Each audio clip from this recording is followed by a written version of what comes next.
Welcome to Vital Force. In this video, Navigating the Storm, we explore scripts for compassionate and courageous conversations. This is part 5 of a deeper journey into connection, communication, and the inner forces that shape our lives. After this video, continue with part 6 to explore the full series.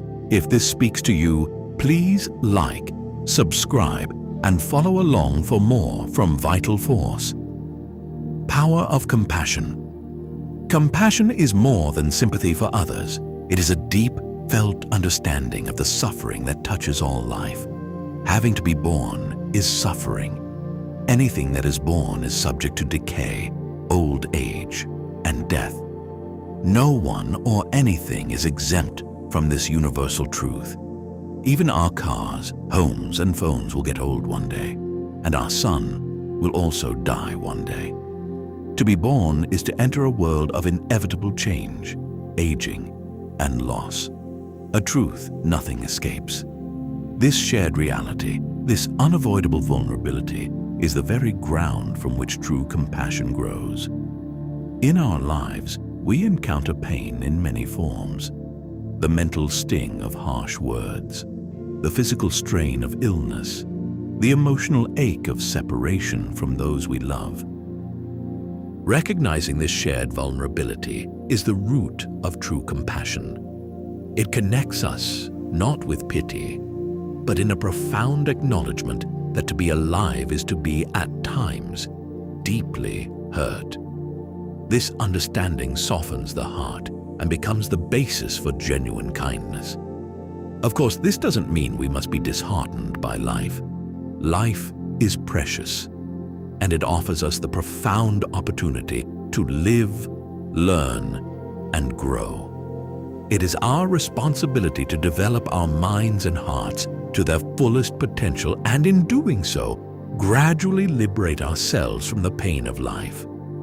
We will explore this path of liberation further in a later chapter of this book. It is said we can learn to navigate the sea of sorrow in the ship of compassion. So, how do we eat an elephant? One bite at a time. In the same way, we move through life one day and one conversation at a time. How can we be more compassionate in our daily lives?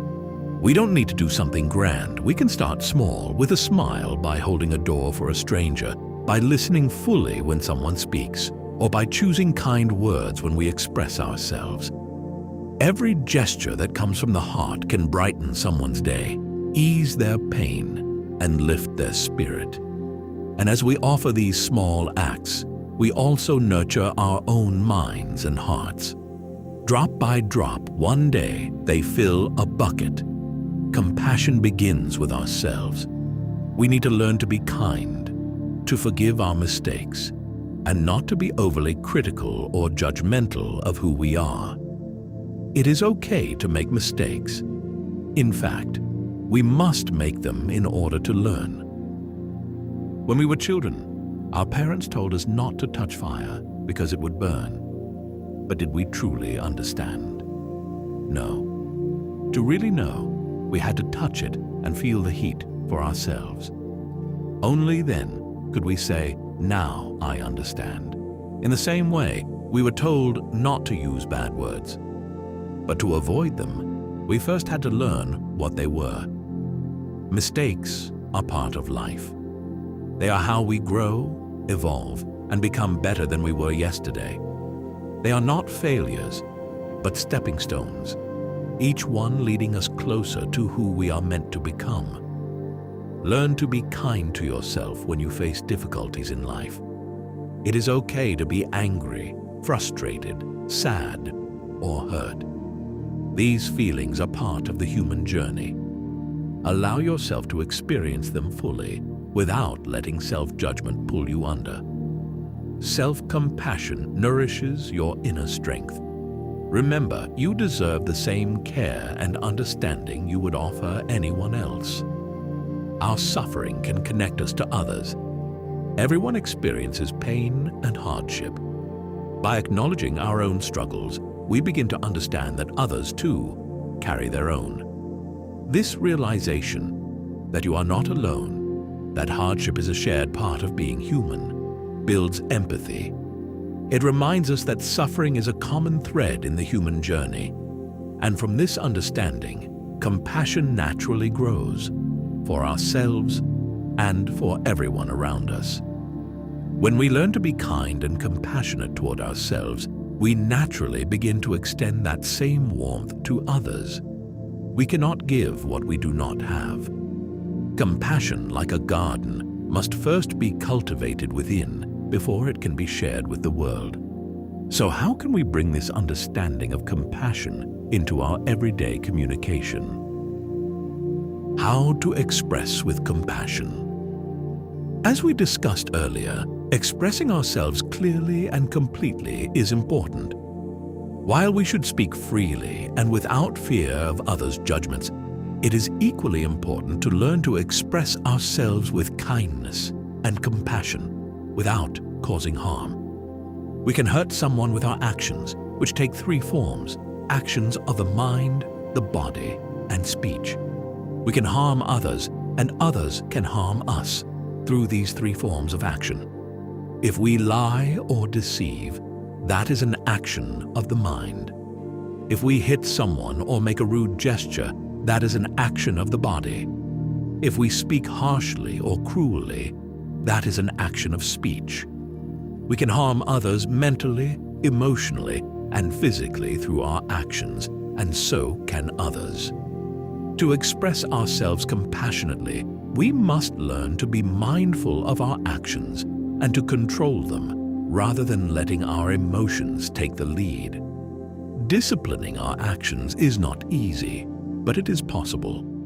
We begin by bringing mindful attention to the thoughts and emotions behind what we say and do. Just as we don't want to be harmed, so does everyone else. When we or others feel mistreated, we experience upset, frustration, or anger.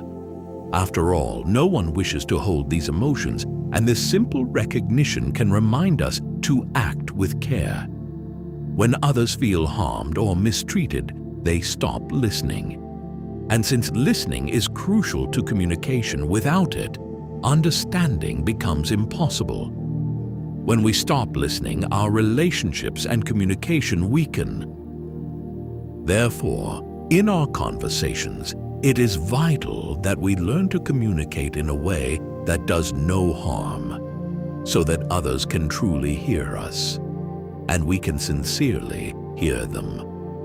When we express ourselves, our goal is to convey our thoughts clearly and hope the other person understands or acknowledges our point of view.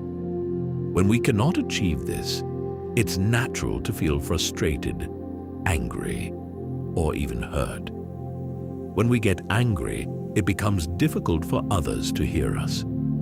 Our frustration can offend or irritate them, making them less receptive. In turn, when someone is angry or frustrated with us, we often become irritated and stop listening as well. When both sides stop listening, communication breaks down. We no longer hear each other's words, thoughts, or emotions. We already know communication can build or destroy relationships. Through our words and actions, whether intentional or not, we can cause harm. Ultimately, the quality of our communication shapes the quality of our connections. Successful communication happens when our minds are calm, not when they are agitated. If someone is yelling or cursing at us, we don't usually respond and say, "Thank you very much. Now I understand your point." More often, we yell back. In that moment, listening stops and real communication ends. If we want to be heard, we must learn to express ourselves calmly, mindfully, and compassionately without provoking a negative emotional response. So, how can we bring this understanding into our conversations?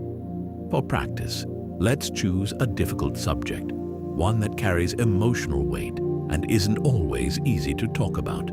If you can lift 100 pounds, lifting 10 pounds becomes easy. In the same way, Learning to communicate wisely on challenging topics will make everyday conversations feel clearer and lighter. Suppose you are unhappy with how your relationship is going, or feel you may need to end it. If you are not happy, it is important to communicate that to your partner. You have every right to express your concerns, regardless of how they may respond. And if your partner is unwilling to listen to your honest feelings, it may be time to reflect on whether this relationship is truly right for you. It is not healthy to hold in your emotions and simply hope that things will improve on their own. You are responsible for your own emotional well-being. Others are not. You cannot care for the emotional needs of others while neglecting your own. Giving voice to your feelings and concerns is a healthy and necessary step. So, how can you express this to your partner with both gentleness and compassion? Before you speak, it is wise to pause and become mindful of what you truly wish to say. Taking this moment to reflect allows you to understand the thoughts and emotions behind your words. This simple practice of mindful awareness can benefit you in any situation. Questioning yourself is one of the simplest ways to become mindful. Ask yourself as many honest questions as you can. They help clear the mind. The more honest you are with yourself, the more profound the answers you'll find within. To help guide your self-reflection, here are some questions to explore with honesty and care. Understanding your reasons. Why do you want to break up with your partner? Is it because you are tired of the relationship, unhappy, not satisfied with your partner, or is there another partner that you are thinking of? If you are not happy or satisfied with your partner, what causes this? Examining trust, respect, and freedom. Do you trust your partner, or does your partner trust you? If not, why? Does your partner treat you with respect and understanding? And do you treat them the same? Does your partner give you the personal space to be yourself? And do you give them the same? Does your partner try to control you as if they own you? And how about you? Considering change and repair, is there anything you or your partner can do to fix the problems? If yes, what would that be? Are you or is your partner willing to make any changes? If not, why is that? Does your partner listen to your concerns and make necessary changes? Are you willing to do the same? If not, why? What is stopping you? Reflecting on growth and patience. Do you think you and your partner are learning and growing together as a couple? Do you think if both of you make changes to be better partners, it will make you happy and want to stay? If not, why? Do you have room in your heart to forgive your partner for their mistakes? If not, why? Do you have the patience to let your partner learn and grow at their own pace, or do you want changes immediately? How about your partner? Looking closely at your feelings. If you are tired of the relationship, why is that? Are you bored with the relationship, and why? Do you think you and your partner are not going anywhere in the relationship, and why? Defining what you truly need. If you are truly tired of the relationship and want to move on, what qualities are you looking for in another partner? Are you looking for love, trust, honesty, respect, understanding, or personal space? Which of these is most important to you? And do you think you can give that to your partner? Remember, a relationship is not a one-way street, and it is not fair to expect something that we can't give.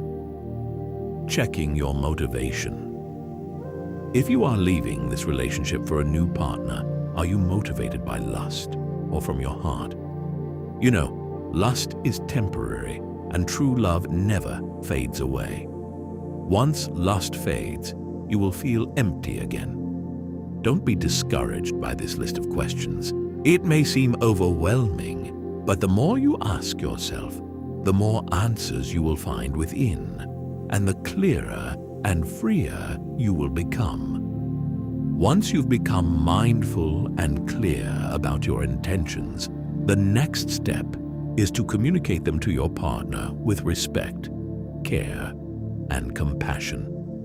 To illustrate how you might do this, I will present a dialogue between you and your partner.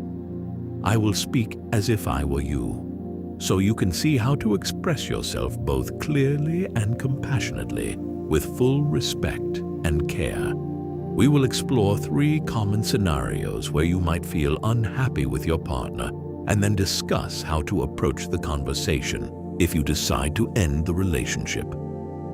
1. A conversation about trust. Hello, honey. Can I talk to you? Yes, is everything okay?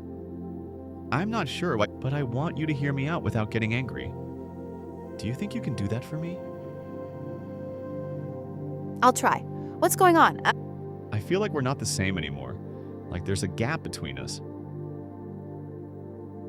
Why are you saying that? I'll tell you, but can you promise you'll listen without getting angry? Yes, what the hell is going on? Take a deep breath and don't respond to the F word. Your silence will communicate 1,000 words through your body language. I feel like you don't trust me anymore. You worry about where I've been and question me like I was with someone else. It really bothers me. You never answer when I call and you never call me back. Does that mean I'm cheating? You know I'm busy sometimes. I feel like I have to answer you like a child. Can you please try to trust me a little more? That would help so much. Just like you, I deserve peace. Fine, I'll do my best. Can you at least text me if you're going to be late? I'll do my best too. But please understand, if I forget one time, it doesn't mean I'm cheating. If I wanted to cheat, you'd be the first to know. I come home to relax, not to be interrogated. We both deserve peace in our lives. Okay, we'll try that. Thank you. Of course, if your partner is firmly closed-minded, this direct approach may be too difficult or harsh for them to process. In such a situation, you may need to be creative and find an indirect way to communicate your message. For example, you could say jokingly, "Wow, I feel miserable sometimes." But who cares? As long as you're happy, that's all that matters in this relationship, right? Or, if your partner complains, "You had too many drinks today," or "You're taking too long with your makeup," you might reply, "Well, it's one of the few things that brings me a little joy around here." Comments like these might prompt your partner to pause and reflect. Whether your partner is open or closed-minded, it remains your responsibility to speak up and stand for your own inner peace. 2. A conversation about insecurity. Something is bothering me. Can I please talk to you? What's up? I have a feeling that you were flirting with your friend yesterday.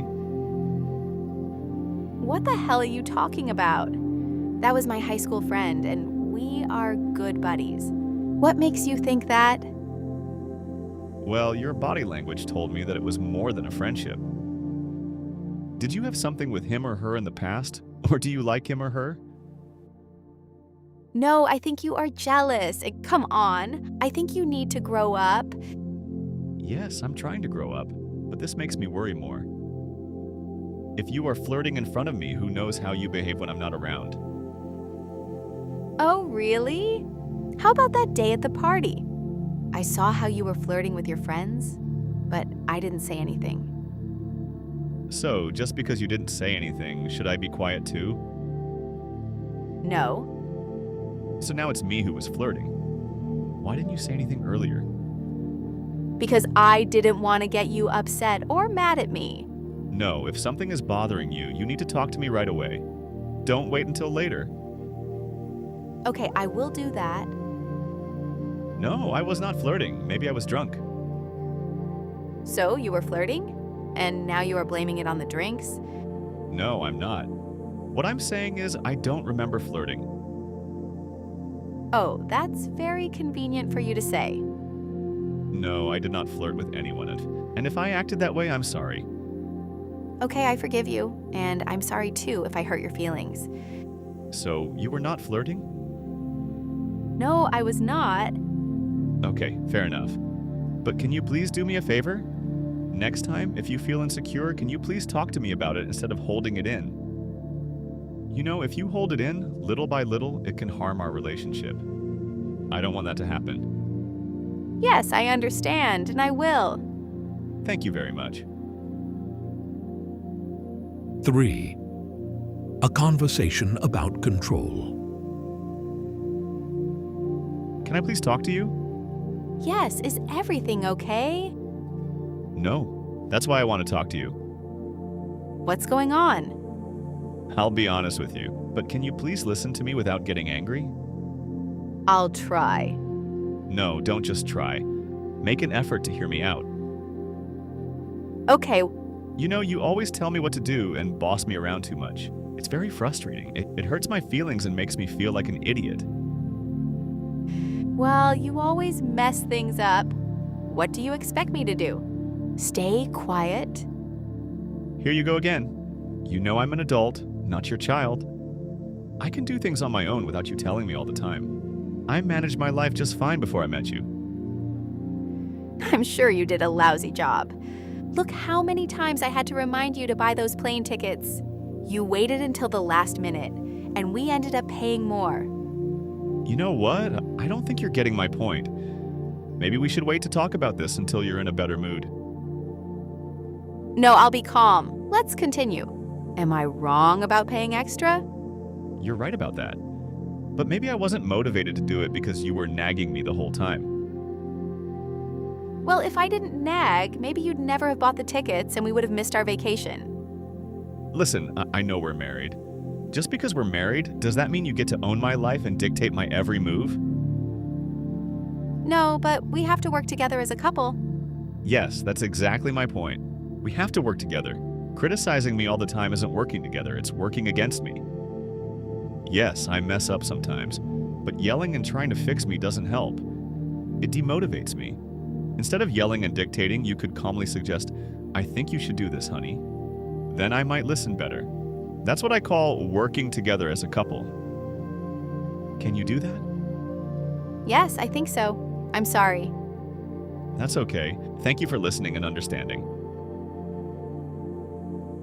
Now we have come to the most difficult conversation of all. Suppose you are completely fed up with the relationship. You have tried everything within your power to fix the issues, but nothing has improved. You've made a genuine effort to change, yet your partner does not seem willing to do the same. And now, you want to end the relationship, either because it is beyond repair, or because your heart has turned toward someone else. So how do we express our true concerns with care and compassion? This is not easy, yet your inner happiness matters deeply. You cannot dedicate your life to the happiness of others while suffering inside. It is your responsibility to stand up for your own well-being, whether your partner agrees or not, whether they are open-minded or closed. Believe in yourself, and trust the universe. Things will fall into place when the time is right. Have faith in this truth. The universe will give you what is meant for you. The universe will deliver what is yours, but when it is ready, not when you are. Just as you cannot force an orange tree to bear fruit on your schedule, we must learn to wait with patience. Hold this understanding gently in your heart as you prepare to speak with your partner. Once you've become mindful of your thoughts and emotions, and you feel certain that you are ready to move on, you might choose to have a conversation like the one that follows. We will approach this difficult conversation in two parts. When you are fed up and want to end the relationship. When you are fed up and have someone else in mind. 4. The most difficult conversation: ending a relationship. Find a quiet place and a calm moment, a time when you both feel relaxed and open. I have something important to talk to you about. What? What's going on? Before I say anything, I need your total attention. I would really appreciate it if you could hear me out without getting angry. Do you think you can do that? I think so. Is everything okay?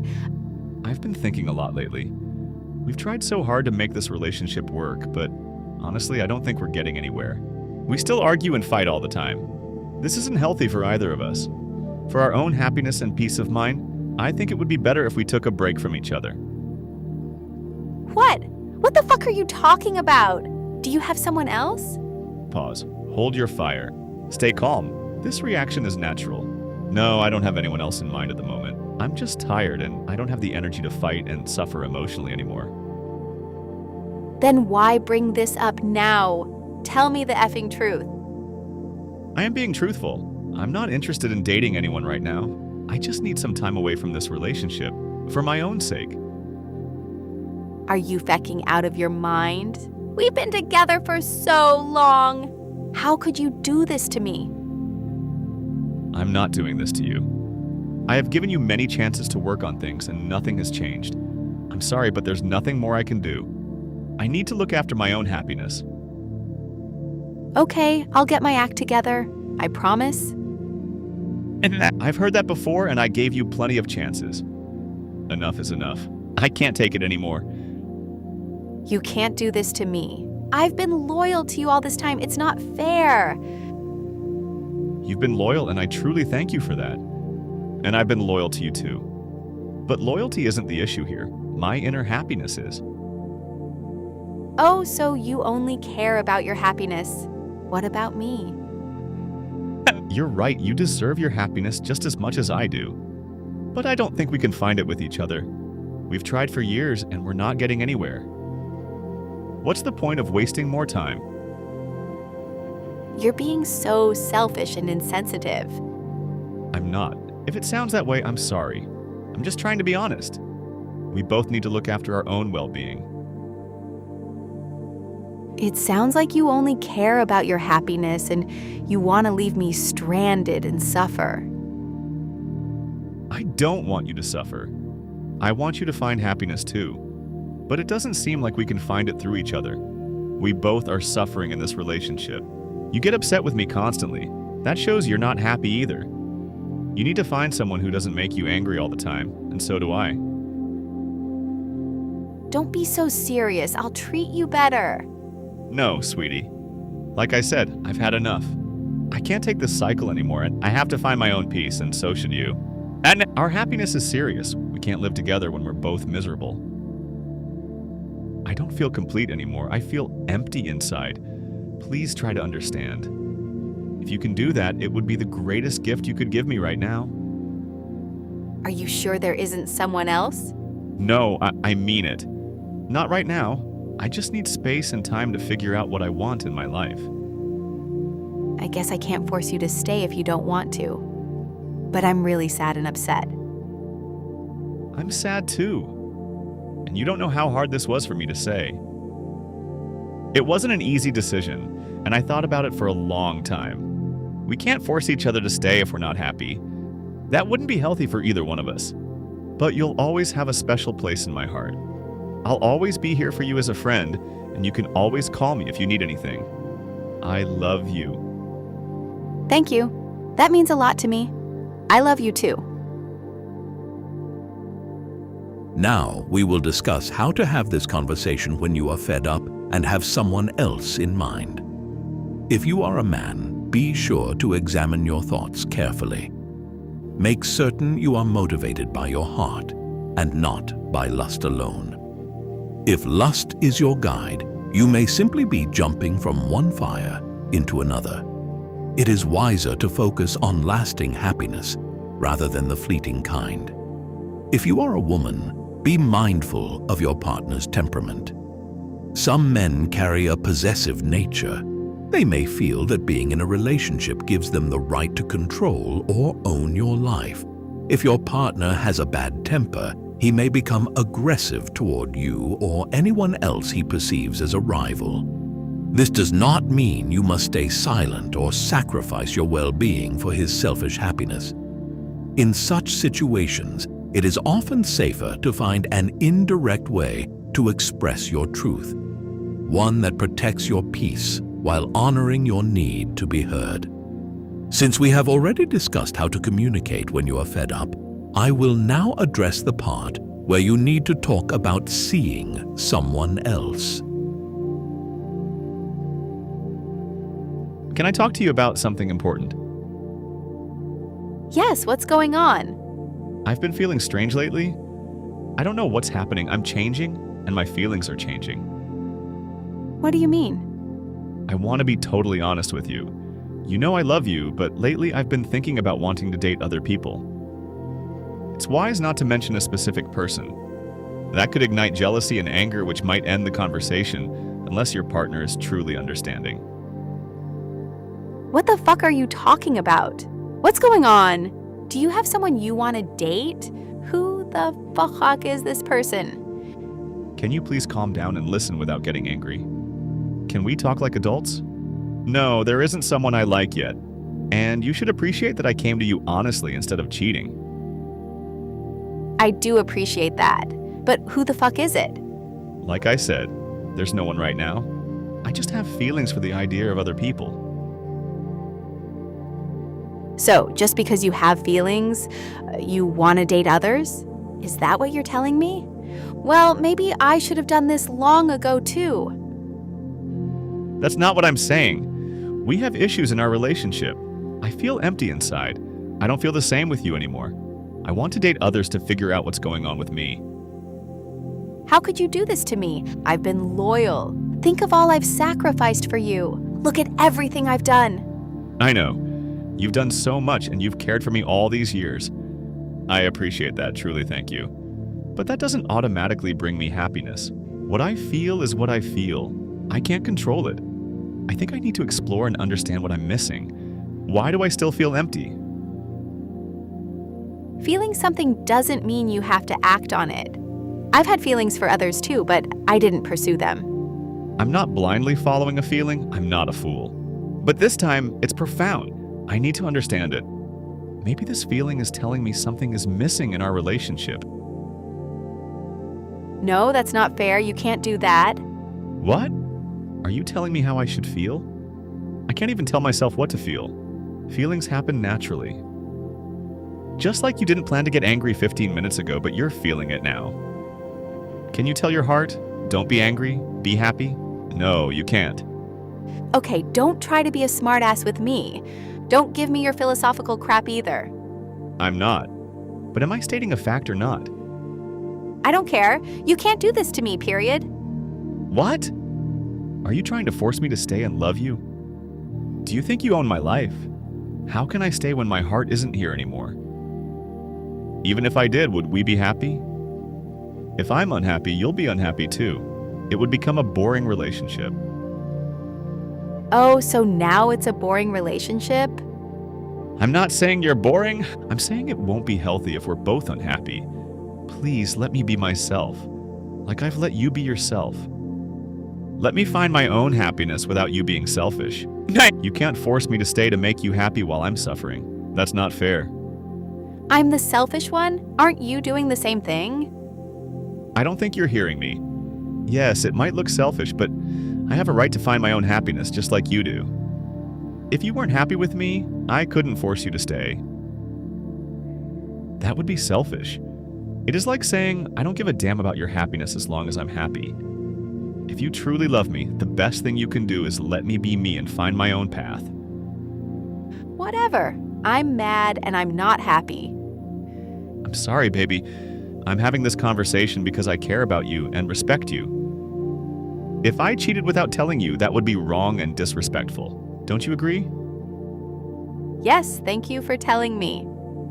Thank you for understanding. I need to take some time to figure things out. If my feelings change and we still care for each other, maybe we can find our way back. Maybe this will even test our love. Okay, fair enough. Thank you, sweetie. And thank you for letting me be me. I love you. Okay, I hope these examples have shown you how to express yourself calmly, respectfully, and compassionately, while still speaking your truth with clarity and strength. Thank you for joining us for Part 5 of Navigating the Storm. This chapter opened the journey into scripts for compassionate and courageous conversations. To continue the series, watch Part 6 and explore the deeper path ahead. If this video brought you value, please like, subscribe, and follow for more from Vital Force. We'll see you in the next part.